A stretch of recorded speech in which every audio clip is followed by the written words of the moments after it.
안녕하세요. 승리한 상가족 여러분. 누가복음 11장 45절에서 54절까지의 말씀입니다. 누가복음의 42번째 강좌로 율법교사의 위선을 책망하신 예수님이란 제목의 말씀입니다.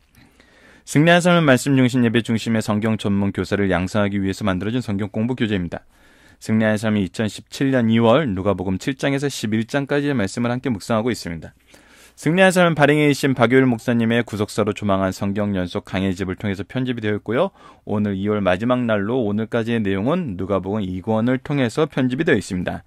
2016년 12월에 신간이 나왔음을 소개해드립니다. 창세기 1, 2, 3권이고 1장에서 23장까지의 내용입니다. 저희들 주일날 업로드되는 위크스터디를 통해서는 누가복음의 전체 구조를 통해서 말씀의 흐름을 파악한 후에 이 내용을 통해서 우리에게 주시고자 하시는 하나님의 뜻을 찾아가는 훈련을 하고 있습니다. 그것을 지난주와 이번 주 내용을 연결해서 이번 주 내용이 지난주와 연결해서 어떤 내용을 강조하고 있는지, 어떤 내용으로 이어지고 있는지, 우리가 이 안에서 무엇을 봐야 되는지를 주일날 업로드되는 위크스터디를 통해서 보고 있습니다. 그 내용을 근거로 그렇게 우리가 전체 내용 중에서 이번 주 말씀이 우리에게 주시는 그 중심 사상을 통해서 우리가 이번 주 어떤 내용으로 묵상을 하냐면 한 가지 질문을 던져보는데 신앙 안에서 외식과 지혜로움의 경계 혹은 차이는 무엇이냐는 겁니다. 이 얘기는 우리가 계속적으로 반복해서 이번 주에 말씀드리고 있지만 우리가 외식하는 것과 지혜로운 것을 혼용해서 사용할 때가 있다는 것입니다. 어떤 것을 하면서 우리가 그걸 지혜롭다고 하는지 이거는 리더들에게도 굉장히 빈번하게 발생할 수 있는 부분이고 우리가 주의하지 않으면 혼란스러울 수 있는 부분입니다. 우리가 적게 일하고 많이 거두는 것을 지혜롭다고 생각하면 하든지 아니면은 혹은 뿌리지 않고 거두는 것을 지혜롭다고 생각하는 경우가 있습니다. 혹은 다른 사람이 뿌려놓은 것을 나는 취하기만 하면서 나의 의를 드러내는 것을 지혜롭다고 하는 경우가 있습니다. 여러분 경영학 용어에서는 뭐 이렇게 PR을 한다는 얘기를 우리가 종종 쓰기도 합니다. 그래서 자기를 잘 포장해서 선전하는 것이 세상 안에서는 지혜로운 것이고 때로는 교회 안에서도 그렇게 해서 인정받고 나의 어떤 업적이 꾸준히 드러나는 것을 굉장히 중요하게 생각하는 경우도 있습니다. 그렇지만 오늘 율법 교사들을 책망하시는 예수님의 말씀을 보면은 이런 것이 참 얼마나 큰 위험이 있는지를 보여줍니다. 이러한 일들의 결과가 어떠했던 것인가를 우리에게 보여줍니다.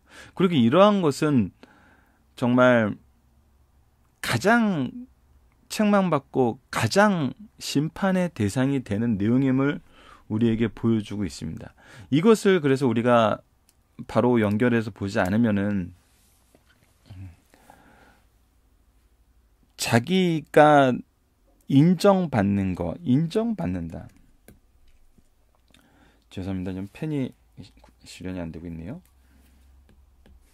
되고 있습니다. 이제 인정받는다. 자기의 업적이 드러난다. 그래서 이것을 잘 드러내는 것이 어떻게 보면 지혜로운 것이라고 생각하는 경우가 있습니다. 때로는 반대적인 경우도 있어요. 반대적인 경우라는 건 어떤 것이냐면 내가 마땅히 행해야 될 거 행하지 않으면서도 그냥 주목받지 않고 그냥 순탄하게 지나가는 거. 그거를 또 지혜로움으로 볼 수 있어요. 근데 그것은 태만이라고 그러거든요. 우리가 태만. 이 태만보다 근데 더 위험한 것이 바로 스스로 인정받고 싶어하고 스스로의 업적을 드러내는데 이런 것을 하는 율법 교사들의 위선이 어떻게 드러나는지 봅시다. 자, 율법교사의 위선을 책망하신 예수님입니다. 누가복음 11장 45절로 54절입니다. 오늘 말씀은 굉장히 역사적인 근거를 대시는 예수님의 모습을 통해서 굉장히 무서움을 우리가 볼 수 있어요. 왜냐하면 역사적인 사실과 오늘 본문에서 소개해드릴 말씀이 구약과 신약에서 이렇게 고루 분포되어 있는데 한번 본문을 보면서 우리 이 부분을 같이 한번 묵상해 보도록 하겠습니다. 자, 45절입니다. 한 율법교사가 예수께 대답하여 이르되 선생님 이렇게 말씀하시니 우리까지 모욕하심이니이다. 바리새인들의 행동에서는 정말 위선이 있는데 지금 얘기하시는 걸 들어보면은 행위적인 부분, 우리가 율법에서 중요하다고 생각하는 부분, 이러한 것들에 대해서 잘못되었고 이것이 가식적인, 즉 정확하게 말해서 위선이라고 얘기하신다는 것은 좀 우리까지도 모욕하시는 것입니다. 라고 얘기를 해요. 그러니까 어떻게 보면 의외의 지적일 수도 있고 아니면은 존재나 그들의 업적 자체를 완전히 의미 없다고 얘기하시는 것일 수도 있기 때문에 이 사람들도 그렇게 의미를 전달받은 거죠. 그리고 실제로 그런 의미로 얘기하셨고, 왜? 하나님의 기준이 아니라 자신의 기준에 의해서 살고 있었기 때문에.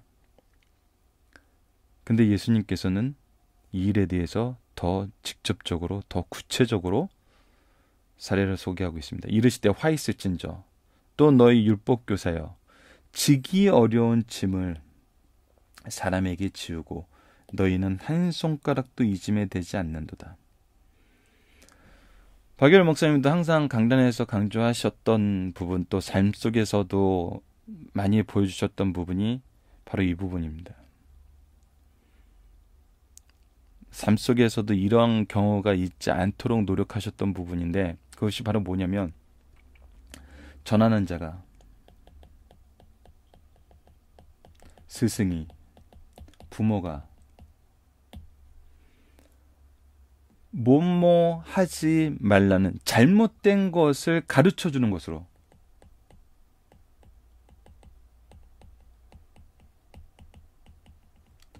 잘못된 것을 가르치는 것으로 자신의 의는 완성됐다고 생각하는 거예요. 이 얘기는 뭐냐면 내가 그렇게 얘기하는 사람이라는 것으로 나는 그 얘기에서 오히려 예외적인 존재가 된다고 생각하는 거예요. 그러니까 도둑질하지 말라고 얘기했으면 나는 도둑질해도 괜찮은 사람인 것처럼 얘기한다는 거예요. 이거는 단순히 도둑질이라는 좀 우리가 극명하게 구분할 수 있는 걸로 얘기하니까 오히려 조금 잘 안 와닿을 수 있는데, 기도 열심히 해야 돼 얘기해놓고 기도하지 않는 사람이 많다는 거예요. 그래서 이 말의 특징, 이런 것의 특징을 보면은 항상 선언만 해요. 선언만. 이렇게 해야 됩니다. 이렇게 해야 됩니다. 이렇게 해야 됩니다. 이렇게 해야 됩니다. 선언만 해요. 삶 속에 어떤 증거가 없어요. 경험이 없어요. 그러니까 항상 구호에서, 선언으로 끝난다는 건 구호에서 끝나요. 구체적인 방법이나 구체적인 어떤 증거가 나타나지 않아요. 그래서 사람들에게 온갖 동기부여는 주고 마음에 짠한 감동은 주는데 돌아서면 그거 어떻게 해야 되지? 그 구체적인 내용이 뭐지? 이게 지금 일반 사회에서도 가장 미련한 거여서 이젠 더 이상 이쪽에선 도태되는 부분이 있는데 그게 뭐냐면 바로 자기 개발서들이에요. 자기 개발서들. 한동안 한 10여 년 동안, 10여 년이 왜요? 오히려 IMF 이후에 이제 개인의 경쟁력이 커야 된다 그래서 자기 개발서가 진짜 10여 년 동안 10년 넘게 막 폭발적으로 발행됐는데 사람들이 아는 거예요, 이제. 구호적인 거라는 거, 구호적인 거. 그 사람만이 할 수 있는 특별한 경험이지 보편적인 것이 아니라는 거예요. 그 구호에 막 목 매다는 거예요, 목 매다는 거. 그래서 그 구호를 그래서 이런 사람들 경영학서적에서는 그런 것도 있어요. 굉장히 다양한 구호를 적어놔요. 다양한 엄청나게 많은 구호를 적어놓고 엄청나게 많은 어떤 그런 용기를 주는 말을 적어놓고 그 중에 하나 두 개 걸려서 자기한테 적용할 수 있도록 그냥 퍼뜨려 놓는 거예요. 그냥 좌판에 이렇게 깔아 놓는 거죠. 실제로 사람들이 그 중에 한두 개 이렇게 딱 감명을 받고 그거에 대한 깊은 경험을 통해서 실제로 성장하는 사람이 있을 수 있지만 근데 대부분이 그냥 구호라는 거예요. 구호. 근데 이 구호는 이 증거가 있고 없고는 엄청나게 큰 차이가 있어요. 특히 신앙생활 안에서 우리에게 말씀을 주셨다는 것은 말씀은 증명되거든요. 증명된다는 건 경험된다는 거예요.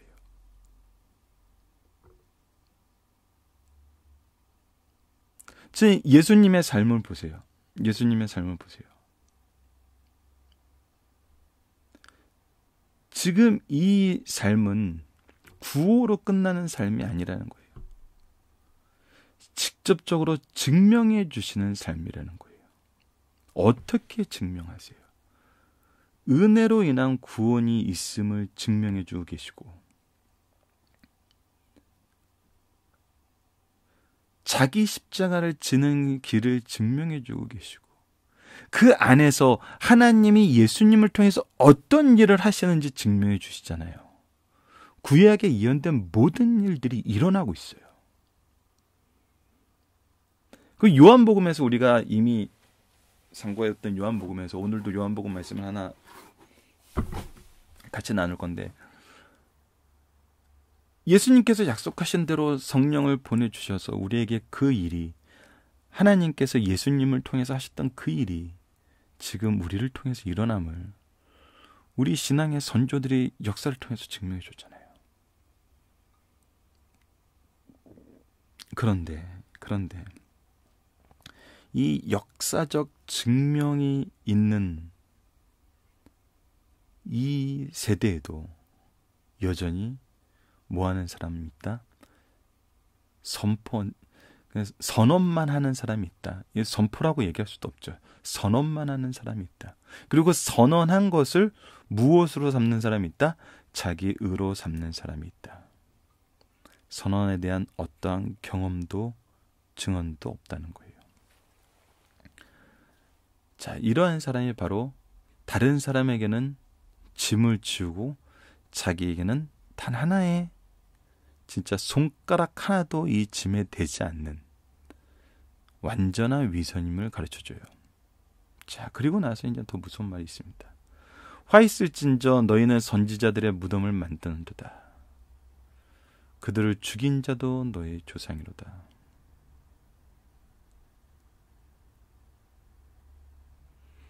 이 얘기는 뭐냐면 이들은 위선으로 얘기를 해요.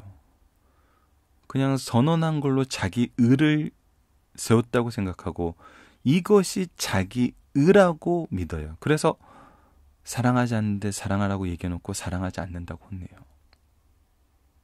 기도하지 않는데 기도하라고 얘기 안 하고 기도 안 한다고 혼내요.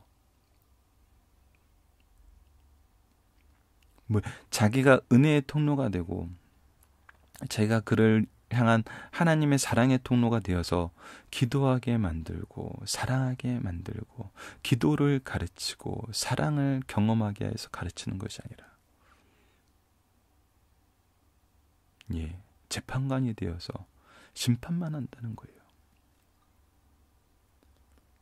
이런 모습은 첫 번째 악영향은 사람들의 영혼을 많이 쓰러뜨린다는 겁니다. 많이 쓰러뜨려요.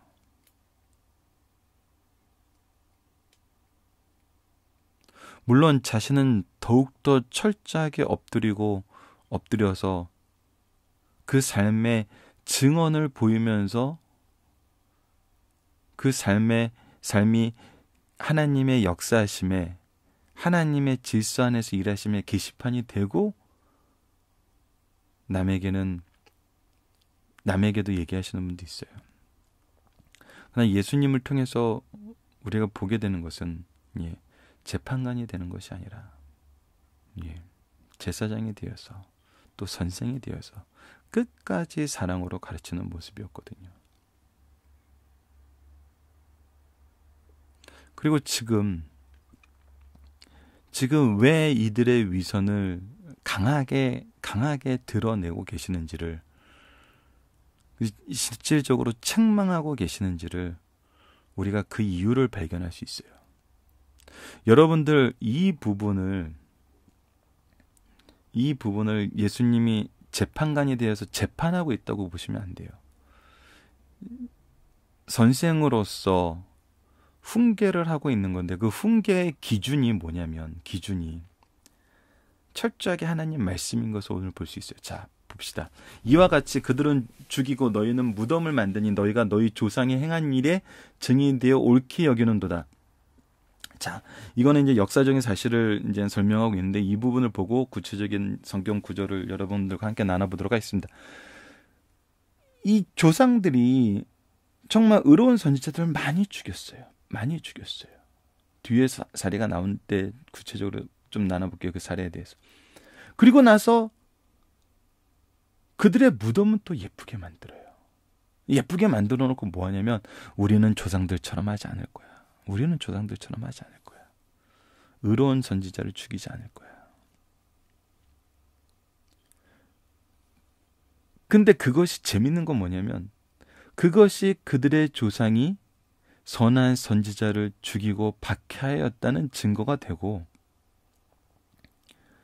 지금 그들도 그렇게 하고 있다는 것을 예수님은 지적하고 계세요. 그냥 무덤을 예쁘게 만든 것으로 자기네들은 또 의롭다고 생각하면서 동일한 죄를 반복한다는 거예요. 49절을 봅시다. 그러므로 하나님의 지혜가 일렀을 때 내가 선지자와 사도들을 그에게 보내리니 그 중에서 더러는 죽이며 박해하리라 하였느니라. 근데 하나님께서는 이러한 일이 있을 거라고 이미 얘기하셨었어요. 너희들이 그렇게 할 것이라고 경고하셨었어요. 그래서 50절에 보면 창세 이후로 흘린 모든 선지자의 피를 이 세대가 담당하되 곧 아벨의 피로부터 제단과 성전 사이에 죽임을 당한 사가랴의 피까지라 하시니라. 내가 너희에게 이르노니 과연 이 세대가 담당하리라. 왜 이 세대를 강조하시나요? 왜 이 세대를? 바로 아들이신, 왕이신 예수님을 보냈는데도 어떻게 해요? 죽였기 때문이죠. 나중에 나오는 비유이지만 포도원의 비유에서 어떻게 해요? 주인이 자기 종들을 보내어서 정산할 것을 요구하시지만 왕의 소유를 갖겠다고, 그 주인의 소유를 갖겠다고 계속 죽여요. 근데 주인이 그래요. 이들이 내 종은 박해하였으나 내 아들은 존경하리라. 그래서 아들을 보였는데 어떻게 해요? 오히려 이 아들을 죽이고 우리가 이것을 우리의 유업으로 삼자. 그래서 아들을 더 적극적으로 죽이죠. 그것이 바로 이 세대에 대한 예수님의 비유거든요. 자, 근데 곧 아벨의 피로부터 제단과 성전 사이에 죽임당한 사가랴의 피까지나. 자, 아벨은 어땠어요? 의로운 제사를, 믿음의 제사를 보여줬어요. 이 말씀과 우리가 위의 말씀, 은혜에 의한 구원의 말씀을 연결해 보면은 아벨은 무엇을 증언하였냐면 대속의 피로써 예수 그리스도의 구원을 증언하였다는 것을 볼 수 있어요. 또한 사가랴의 피는 어떤 피인지 한번 보도록 하겠습니다. 역대하 24장의 말씀인데 24장의 이 내용을 좀 읽어드리도록 하겠습니다.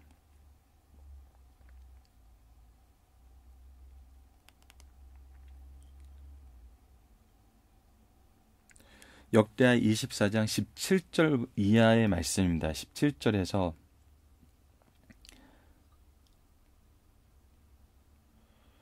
21절까지의 말씀입니다. 써드리도록 하겠습니다.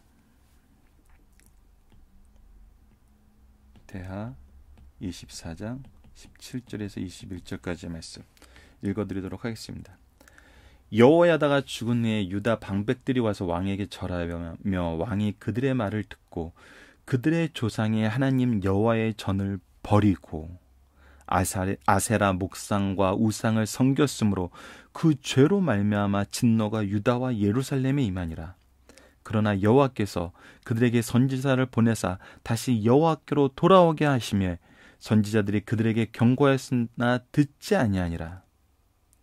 선지자를 보내나 듣지 않았어요. 이에 하나님의 영이 제사장 여호야다의 아들 스가랴를 감동시키매 그가 백성 앞에 높이 서서 그들에게 이르되 하나님이 이같이 말씀하시기를 너희가 어찌하여 여호와의 명령을 거역하여 스스로 형통하지 못하게 하느냐 하셨나니 너희가 여호와를 버렸으므로 여호와께서 너희도 너희를 버리셨느니라 하니 무리가 함께 꾀하여 왕의 명령을 따라 그를 여호와의 전뜰 안에서 돌로 쳐 죽였더라.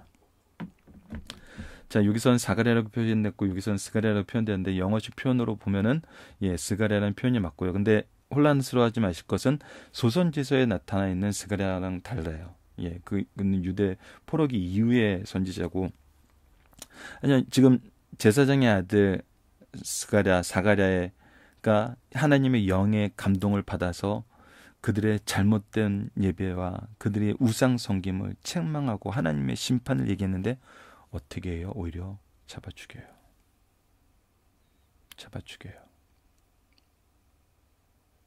이것은 우리가 사도행전을 통해서 함께 살펴보았던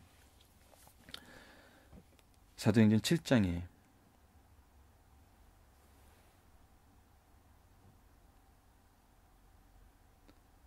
스데반의 설교에서도 나타납니다. 자, 행전 7장 51절 52절입니다. 자, 읽어드리겠습니다. 목이 곧고 마음과 귀에 할례를 받지 못한 사람들아 너희도 너희 조상과 같이 항상 성령을 거스른도다. 너희 조상들이 선지자들 중에 누구를 박해하지 아니하였느냐. 의인이 오시리라 예고한 자들을 그들이 죽였고 이제 너희는 그 의인을 잡아준 자요 살인자가 되나니. 스데반의 설교는 처음부터 끝까지 하나님이 구원을 위해서 보냈던 사람들을 이스라엘이 어떻게 되었는지를 보여줍니다. 하나님은 요셉을 선택하여서 요셉을 통해서 그 가문을 구원하고 아브라함과의 언약을 완성시킬, 아브라함과의 언약을 지킬 통로로 요셉을 세웠는데 형들은 그것을 시기하고 그것을 인정하지 않고 그를 팔았어요. 이스라엘 민족은 계속 이 역사를 반복하고 있다는 거예요. 우리가 이제 본문 묵상하기 위해서는 계시록 6장 9절에서 11절 말씀을 볼 것입니다. 이 부분 뒤에 기록되어 있으니까 좀 이따 보도록 할게요. 계시록에서 이들에 대해서 이들의 피가 하나님께 간구한다고 얘기를 하고 있어요. 근데 이것이 얼마나 치명적이냐면 바로 52절입니다. 52절. 이러한 행위가 왜 근절돼야 되고 예수님께서 이렇게 강하게 책명하신지를 52절에서 얘기해 주고 있어요. 화 있을진저 너희 율법교사여 너희가 지식의 열쇠를 가져가서 너희도 들어가지 않고 또 들어가고자 하는 자도 막았느니라 하시니라. 무슨 얘기입니까? 하나님의 말씀은 예수 그리스도를 통한 구원의 진리를 알게 하세요. 이것이 하나님의 지식의 열쇠였어요. 하나님의 말씀이었어요. 근데 그것을 어떻게 해요? 자기의 영광을 위한 것으로 바꿔버렸어요. 그것은 무엇을 한 거예요? 자기도 들어가지 않고 남도 들어가는 걸 막는다는 거예요. 이거는 너무나 치명적인 죄라는 겁니다. 너무나 치명적인 죄라는 거예요. 반드시 없어져야 되는 죄라는 것입니다.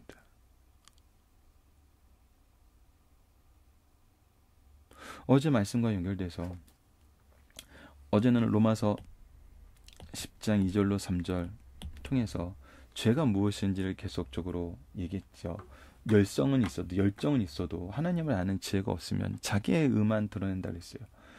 요한복음 5장에는 예수님께서 예수님을 받아들이지 못하는 거, 바른 예배를 드리지 못하는 거, 바른 구원의 역사를 이해하지 못하는 거에 대해서 말씀해 주고 있습니다. 43절 요한복음 5장 43절에서 44절 말씀을 읽어드리겠습니다. 나는 내 아버지 이름으로 왔음에 너희가 영접하지 아니하나 만일 다른 사람이 자기 이름으로 오면 영접하리라. 이게 무슨 말씀이냐면 44절 3절의 말씀입니다. 말씀드리고 44절 마저 읽도록 하겠습니다. 하나님의 이름으로 온 것이 자기의 뜻과 안 맞아요. 자기들이 원하는 것이 아니에요. 그래서 하나님의 지식의 열쇠를 가지고도 자기들이 원하는 옷을 지어 입고 있어요. 그 자기들이 원하는 인정과 권력을 갖기 위해서 이것을 오용하고 있어요. 그러니까 하나님의 이름으로 예수님이 오셨는데도 받아들이지 않아요. 오히려 각자가 자기들이 원하는 옷의 모양으로 입고 오면은 그게 멋있어 보이죠. 그게 권력 있어 보이죠. 권력을 갖게 하는 것처럼 보이죠. 이게 굉장히 희한한 겁니다. 세상은 정말 하나님은 우리에게 백성 되는 은혜를 주셨어요. 자녀 되는 권세를 주셨어요. 그래서 세상은 우리에게 안 줘요. 아까 자기계발서 같은 것도 보면은 자기계발서 책 낸 사람만 부자가 돼요. 그거 보고 따라하는 사람들 중에 성공했다는 사람은 없어요. 나는 누구 책 보고 누구 방법을 따라서 이렇게 성공했다고 얘기하는 사람이 있어요? 아니에요. 다 자기 영광이에요. 자기 방법을 얘기해요. 그 방법대로 되는 사람이 없어요. 그게 이제 자기 개발서의 폐해라고 요즘에 사람들이 이제 더 이상 자기 개발서 이렇게 신뢰하지 않는 이유가 됐어요. 10년 걸렸어요. 10년이 넘게 걸렸어요. 그거를 이해하는데. 자기 개발서에서도 얘기할 때 그때 보수적이고 정통적인 학자들은 아니다. 그걸로 성공할 수 있는 거 아니다라고 많이 얘기했어요. 근데 왜 사람들이 그거에 열광해요? 왜 사람들이 그거에 열광을 해요? 예. 자기 영광이 실현될 것 같거든요. 그 사람이 자기의 영광을 실현시킨 걸 보면은 나도 그 영광을 내가 원하는 내 영광을 실현시킬 것 같아서 환호를 하는 거예요. 근데 뭐예요? 결국 아무것도 주지 않아요. 아무것도 줄 수 없어요. 그것이 사탄이 예수님께 저라면 내가 세상 모든 권세를 주겠다 얘기하는 것과 똑같아요. 그는 줄 수 없어요. 하지만 열광하게 만들어요. 세상이 이거를 얼마나 교묘하게 쓰는지 보세요. 굉장히 교묘하게 씁니다. 자신이 그렇게 될 수 없음에도 불구하고 그 영광을 취할 수 있을 것처럼 항상 속여요. 그래서 자기 이름으로 오면 오히려 열광을 해요. 하나님의 이름으로 오면 열광을 안 해요. 너희들을 백성 삼아주겠다 그러는데도 시큰둥해요. 근데 그리고 나서 사람들의 모습이 요한복음 5장 44절입니다. 너희가 서로 영광을 취하고 유일하신 하나님께로부터 오는 영광을 구하지 아니하나니 어찌 나를 믿을 수 있느냐. 그래서 그들이 하는 보편적인 행동이 뭐냐면 서로의 영광을 인정해주고 서로의 영광을 칭찬해주면서 하나님의 영광을 보지 않는다는 거예요. 야, 하나님 열심히 믿어서 넌 돈 잘 벌고 하나님 열심히 믿어서 너는 좋은 학교 가고 하나님 열심히 믿어서 너는 좋은 직장 얻고 예쁜 마누라 얻고 처가 아주 그냥 돈 많은 처가에 장가가고 돈 많은 신랑 만나서 편하게 살아. 그게 예수님이 주시는 복이야. 하나님이 주시는 복이야. 그리고 예수 그리스도의 구원과 구속사의 은총의 통로가 되는 거에 대해서는 전혀 관심이 없어요. 그것이 바로 서로의 영광을 구하는 거거든요. 이런 사람은 뭐예요? 하나님의 영광을 몰라요. 더 나아가서 뭐예요? 하나님의 영광을 배워야 하는 자들, 그들까지도 막아요. 자, 53절, 54절 봅시다. 거기서 나오실 때 서기관과 바리새인들이 거시기에 달려들어 여러 가지 일을 따져 묻고 그 입에서 나오는 말을 책잡고자 하여 노리고 있더라. 이게 뭐야? 반복이에요. 선지자의 얘기는 그들이 원치 않아요. 선지자의 무덤은 예쁘게 꾸며놓고 그걸로 자기 의는 이루었다고 보고 있어요. 하지만 참된 하나님의 아들이신 예수님이 오셨음에도 불구하고 그들은 받아들이지 않고 책잡으려고 했어요. 자, 본문 묵상하기를 보도록 하겠습니다. 선전된 자들의 위선 중 대표적인 것은 무엇입니까? 예. 그들은 행하지 않고 선언하는 것으로 자기 의가 완성됐다고 보는 거예요. 하지만 하나님의 말씀은 생명력이 있다는 거예요. 분명한 증거가 있다는 거예요. 분명한 열매가 있다는 거예요. 전통적인 위선은 무엇이었나요? 예, 항상 이렇게 하나님의 대언자들을 죽였어요. 이 위선에서 건지시기 위한 하나님의 조치는 무엇입니까?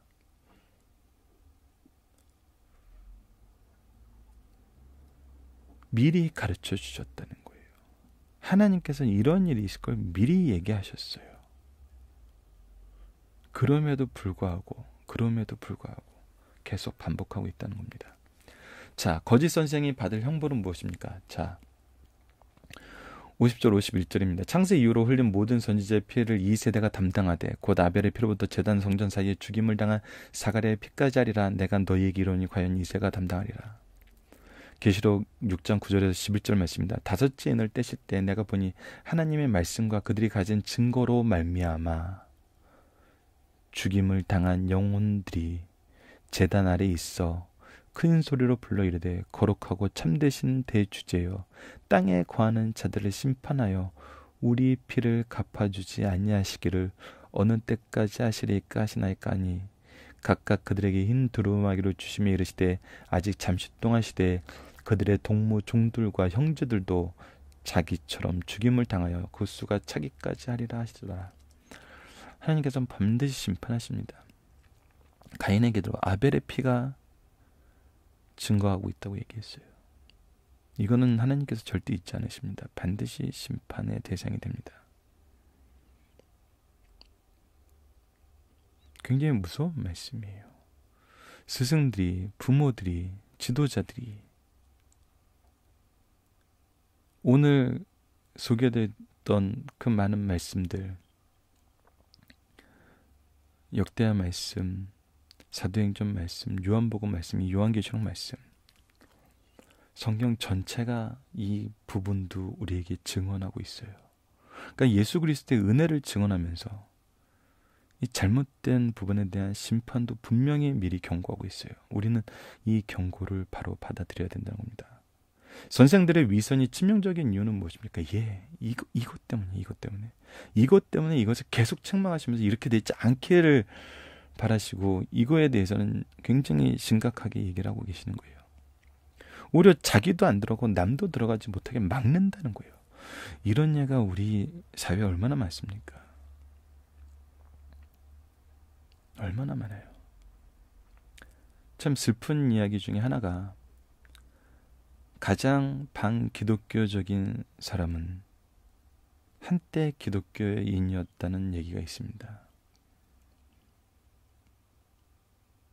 우리가 진리를 자기 의를 위해서 보고 이 자기 의에 의해서 상처받았던 자기 의를 실현시키기 위해서 이것을 이용하는데 이것을 인정하면서 이용하든 반대하면서 이용하든 그건 마찬가지예요. 자기 의를 위한 건 하나님의 의를 보지 못하고 하나님의 기준으로 돌아가지 못하면 결국 결과는 마찬가지예요.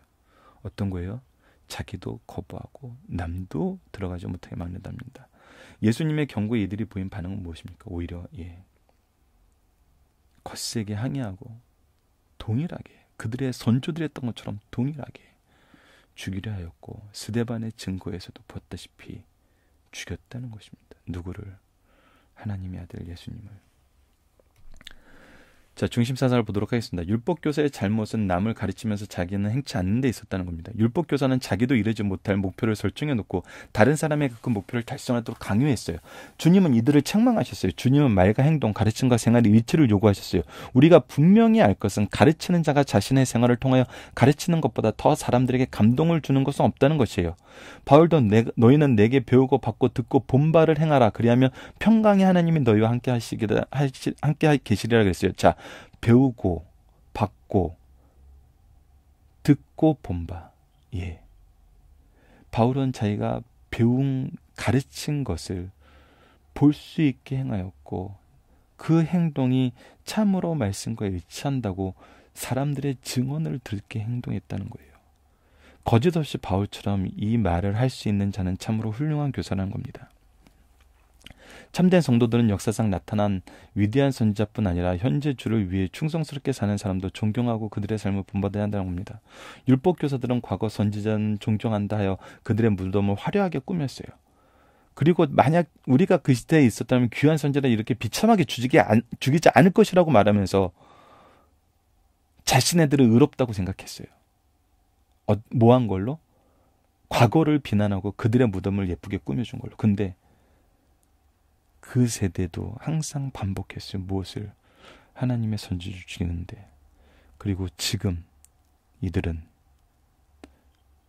예언의 완성, 구원의 완성을 이루신 예수님까지도 거부하고 있다는 겁니다. 그리하여 주님께서는 너희는 너희 조상과 동일한 사람이요 너희들이 지금까지 죽인 모든 선지자의 핏값을 너희가 담당하리라고 책망하신다는 겁니다. 마지막 세 번째입니다. 타락한 지도자 성도는 자신도 천국 가기를 거부하고 타인이 천국 가는 길도 막고 있다는 겁니다. 예수님 당신 종교 지도자들은 자신들이 가진 지식으로 회개하고 예수를 믿어 천국에 갈 뿐 아니라 그 지식으로 남에게도 예수님을 소개하고 회개하고 천국 가도록 인도할 자들이었어요. 왜? 예수님은 이 땅에 임마누엘로 오신 하나님의 언약의 성취였거든요. 우리가 이 말씀을 경험할 수 있는 실제였거든요. 근데 오히려 앞장서서 거부했죠.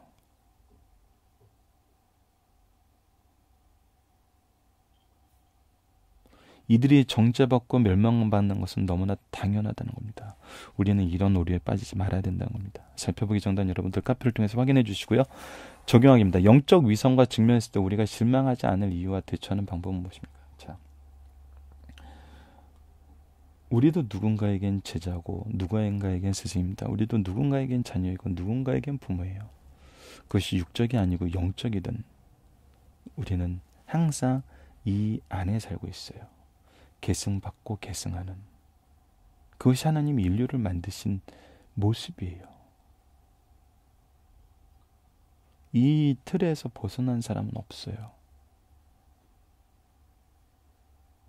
그렇기 때문에 우리가 영적 위선을 직면할 수 있어요. 근데 우리가 실망하지 않을 이유는 하나님께서 우리를 향하신 하나님의 뜻과 준비하심이 항상 우리에게 경험되기 때문입니다. 말씀을 통해서 이것을 발견할 수 있고 말씀을 통해서 이것을 확신할 수 있고 말씀을 통해서 이것을 검증할 수 있어요. 그래서 하나님의 말씀은 진리이구나, 옳구나, 성취되는구나. 그렇기 때문에 우리는 실망하지 않아요. 그리고 이거에 대한 바른 대처는 하나님을 의지하고 나에게 주신 사명을 바르게 감당한다는 것입니다. 내가 교사이면 교사로서 우리가 누가복음에서도 봤죠. 세례 요한에게 군인들과 세리들이 나와서 우리가 어찌해야 됩니까? 어찌해야 회개의 열매를 맺을 수 있습니까? 각자의 처소에서 그리스도의 구원의 통로가 되라는 겁니다. 예수 그리스도를 전하는 주의 제자가 되라는 겁니다. 그리고 우리가 이 주의 제자가 돼서 행하는 이 모든 일이 아무리 해도 안 믿어. 나는 그를 얼마나 사랑했는데 그는 나를 사랑하지 않아. 오히려 나의 사랑에 배반해. 이렇게 상황적인 면에서 상처받고 실망하고 좌절하고 포기하는 것이 우리의 모습이 아니라 내가 이렇게 말씀 전할 수 있게 한 거, 내가 이렇게 사랑할 영혼을 가지게 하신 거, 이것이 바로 내가 하나님의 자녀된 증거구나. 예수님이 제자들에게 권능과 권세를 주고 주를 전파하게 한 다음에 돌아와서 그들의 승리의 보고를 받았을 때 하셨던 그 말씀처럼 우리가 하나님의 자녀이구나. 하나님 자녀됨을 증거하고 있구나. 우리가 하나님의 제자임을 증거하고 있구나. 무엇이? 우리가 이 복음을 전하는 삶이, 우리가 이렇게 말씀을 배우고 가르치는 삶이, 우리가 자녀들을 위해서 기도하는 삶이, 우리의 입술에서 찬양이 끊어지지 않는 삶이, 그렇기 때문에 우리는 실망하거나 좌절하지 않는 것입니다. 말씀을 기초로 기도하기를 통해서 마치겠습니다. 하나님, 우리가 위선을 경험할 때 실망하지 않는 것은 주께서 모든 것을 감찰하시고 신원하시고 심판하시기 때문임을 말씀해 주셔서 감사합니다. 그리고 우리가 이 위선에 대처하는 것은 예수 그리스도의 은혜를 가지고 바른 복음을 선포하는 것임을 깨닫게 하심을 감사합니다. 우리가 다른 방법, 다른 생각 속에서 새로운 위선을 직면하기보다는 오직 온전하신 예수 그리스도의 복음을 전하는 주의 종들이 되게 하여 주소서. 그래야 위선 속에서 복음을 전하신 예수님처럼 우리가 복음의 게시판이 되게 하여 주시고 온전한 예수 그리스도의 제자가 되게 하여 주소서. 예수님 이름으로 기도드립니다. 아멘.